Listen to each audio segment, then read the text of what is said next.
Anyone who believes in indefinite growth on a physically finite planet is either mad or an economist. We don't want to focus politics on a notion that involves the rejection of principles around which a large majority of our fellow citizens organize their lives. We are not as endlessly manipulable and as predictable as you would think.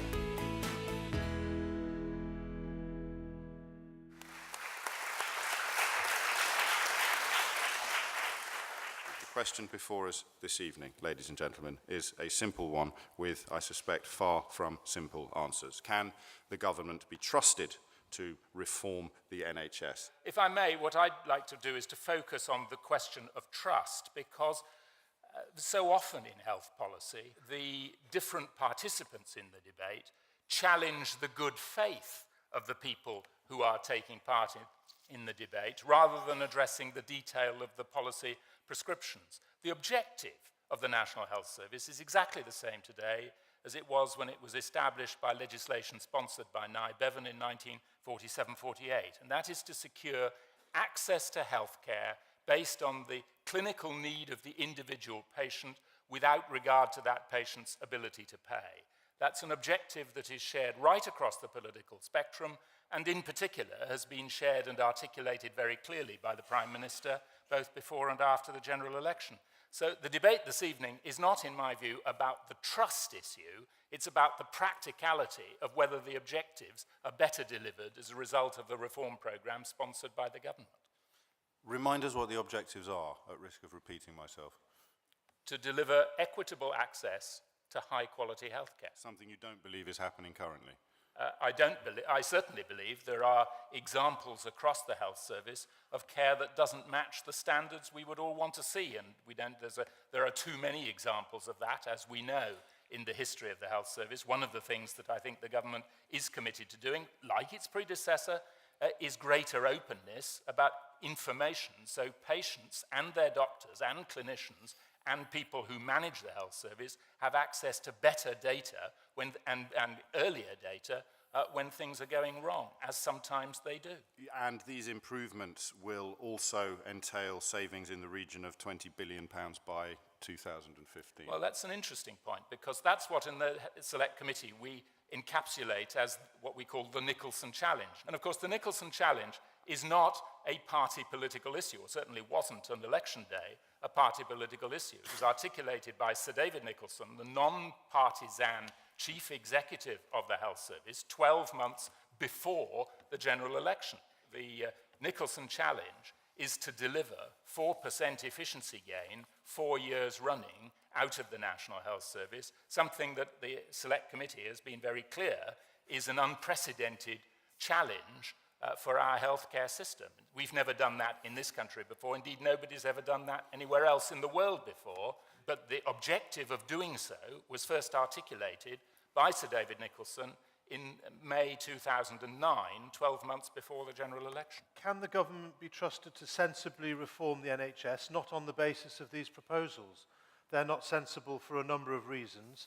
Firstly, it's the one that Stephen's just alluded to. At a time when, in his words, and the government accepts, there have to be unprecedented savings found, albeit for reinvestment, it's not a cut overall, but for reinvestment in the health service, it cannot be right to have a huge reorganisation when there is no good evidence that that reorganisation will achieve anything. It's really quite hard to get people to deliver savings in a service like the health service when half of their team are being made redundant, or they're having to reapply for their own job, or they don't know where they'll be in the next year. So you could try these untested, non-evidence-based reforms, or you could try and drive these savings out of the health service, but it's just not rational and not sensible to do both. And I think most independent people looking at this, you don't need to have clinical judgment to recognize that that is a crazy thing to do. There's an idea that people who are against these reforms are against all reforms. It's simply not the case that the clinicians, for example, who oppose these reforms are against reform. Unlike politicians, the whole basis of healthcare is moving forward on the basis of research and evidence and trying to identify what works, working really hard to look at outcomes and experiment and try and move things on. So if the politicians left the health service alone, there would be significant improvements in healthcare, because that's the way that science works. Science not just in medicine, but in the other healthcare professions. So we have to ask the question, what's behind these reforms? And it seems to me to be an ideologically driven desire to marketise the health service, not necessarily to privatise provision. I don't make that allegation. And if you're going to spend a lot of time and effort and money doing that, you ought to have evidence that that's going to deliver benefits and quality, or, as Stephen Dorrell said, quite rightly, the priority being equitable access.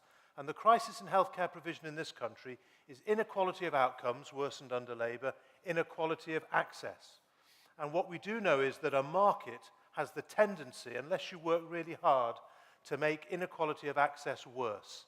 And the fact that the government has deprioritised tackling inequality of access is what's the most outrageous and dangerous thing about these reforms. There is always a question of trust for the people about their elected government in all areas, and there is a question of trust at the heart of the judgment people are taking now and will take about what this government's doing with the NHS. I think people before the last election wanted to believe David Cameron when he put up those posters saying, "I promise to protect the NHS." And they wanted to believe him when he said, "I will give the NHS a above inflation rise to the NHS every year."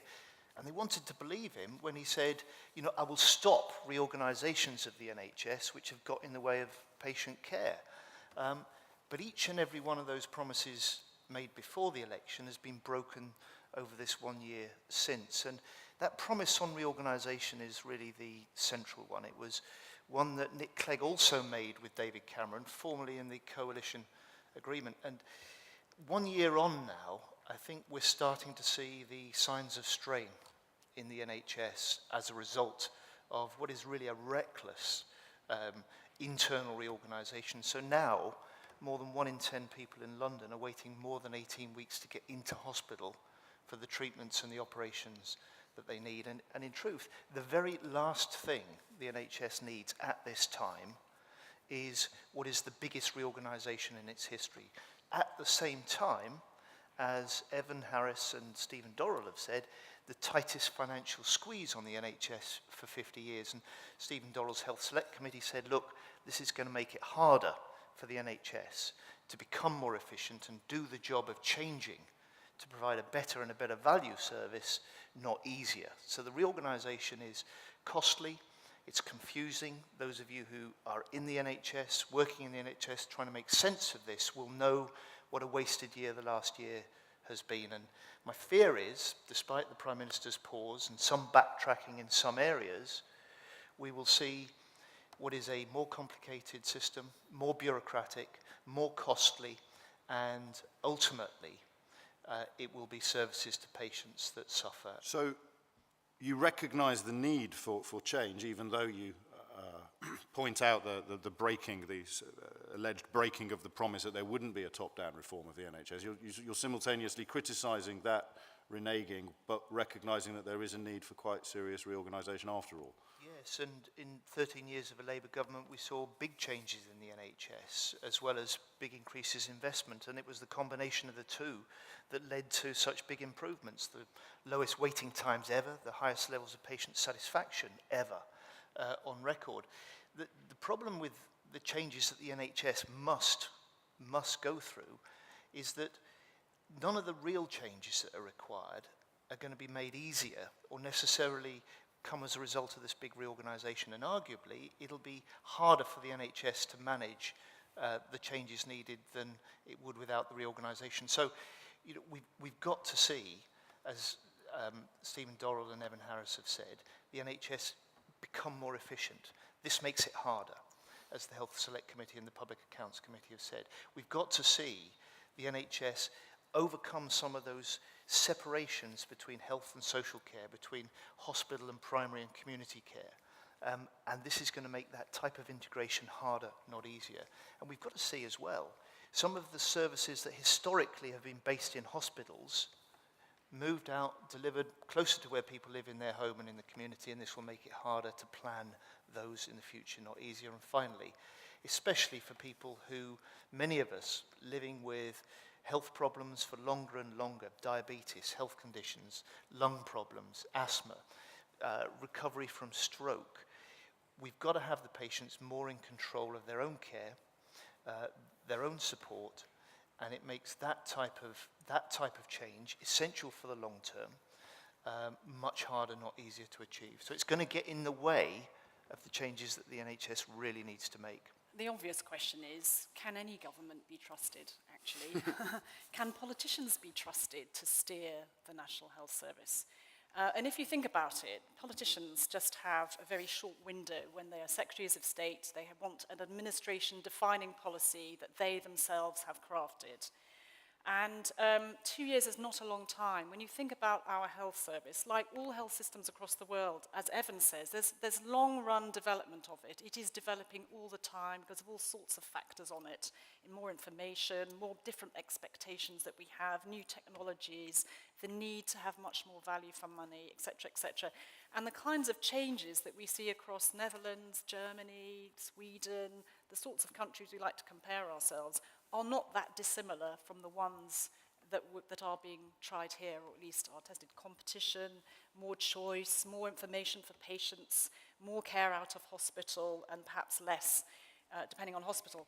So the question is, how do you marry the political need to make an administration defining a reform, and therefore hopefully provoke, that there is, the government has done something, with this longer-term undertow that needs to be nudged along to make sure that the service develops over time, which runs to a different timetable.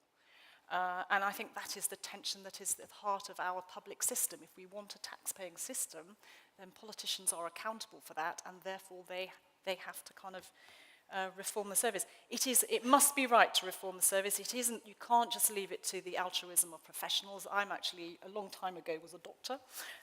Had we just left it to the medics, my own tribe, would waiting times have come down? I don't think so.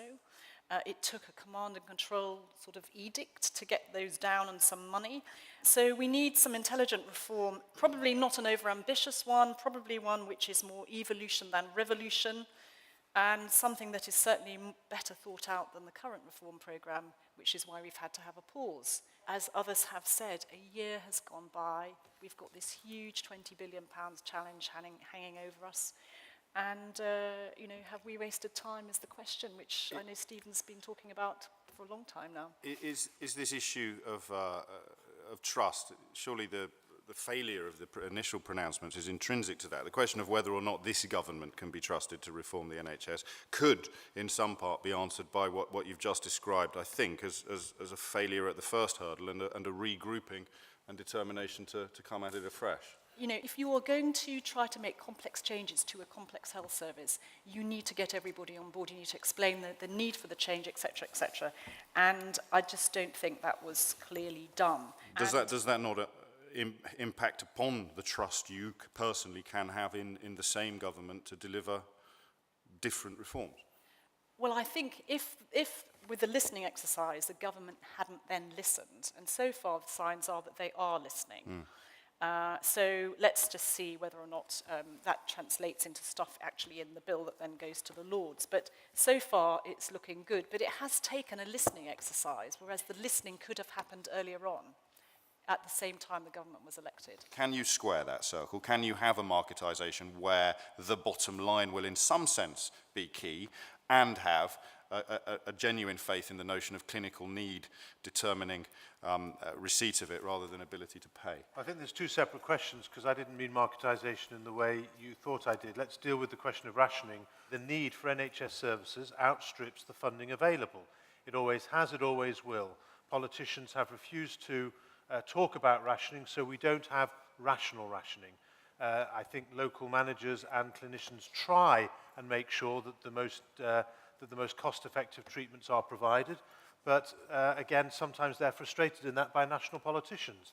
It would be sensible if we were very clear and open and explicit about what can be funded, what can be afforded in the health service, and that people could vote locally to raise resources in order to fund more. That's how you should have in a democracy the ability of people to say, we want a better health service, and therefore we should be able to vote to pay more in a fair way locally in order to provide that with equalisation across the country. Both the last government and, to my shame, this government think it's fine for the NHS to spend millions of pounds on pure water as a fake treatment for disease. Okay, they allow the NHS to spend money on homeopathy, well established not to work any better than placebo, should never be funded, and it's outrageous that we can't afford some evidence-based treatments because partly we're spending money on these sorts of things.